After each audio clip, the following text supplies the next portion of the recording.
deepenglish.com.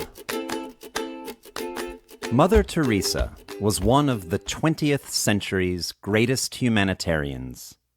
But she wasn't perfect. Just like anyone else, she had her struggles, including depression and spiritual doubt.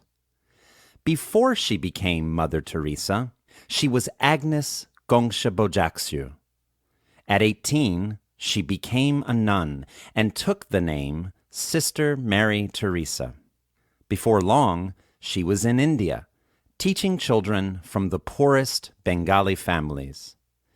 But it wasn't until she was 36 that she found her true calling. She began working with Calcutta's poorest and sickest. She famously devoted her life to the unwanted, the unloved, the uncared for. She opened schools, orphanages, leper colonies, clinics, and other facilities.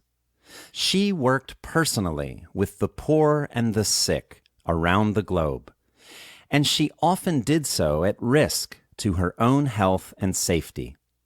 She helped so many people that she received the Nobel Peace Prize in 1979 and became a saint in 2016. Mother Teresa is remembered as a cheerful person who was always smiling, but her private letters showed another side. She called her happy appearance the cloak by which I cover the emptiness and misery.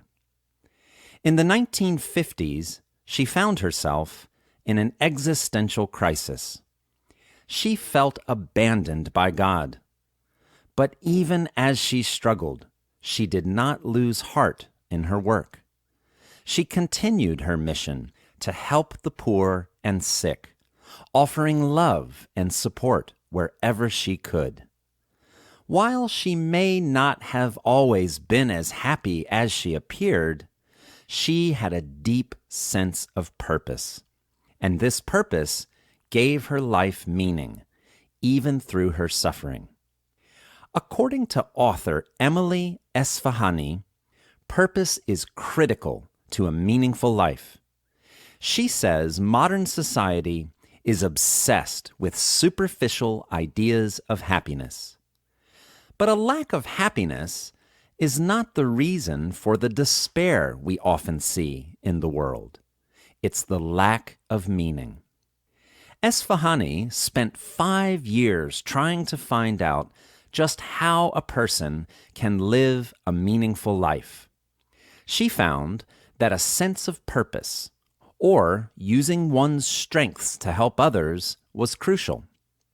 Mother Teresa, of course, had this in spades.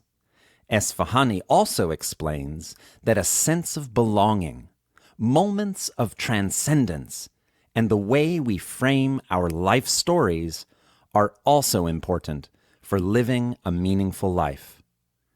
Esfahani says we live in a world of increasing loneliness and depression, and she counsels that pursuing happiness does not actually lead to happiness. Instead, we should be seeking a life of meaning. She says, happiness comes and goes, but when life is really good, and when things are really bad, having meaning gives you something to hold on to. Watch Esfahani's TED Talk to learn more about her research on living a meaningful life.